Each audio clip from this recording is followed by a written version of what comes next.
So we talked about the worm bins already, but can you quickly tell us how to set them up? Yes, you get your small bin from Walmart or wherever. You take it and you put holes in the top. Take your little screen wire with a little glue. That's ventilation.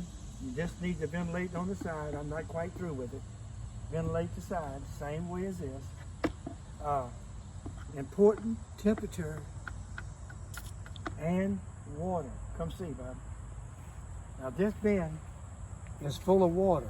I did that on purpose. I want this to be good and saturated.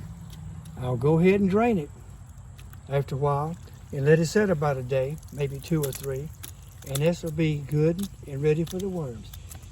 You add the worms to it, take your little cover, put it back on top because they like dark.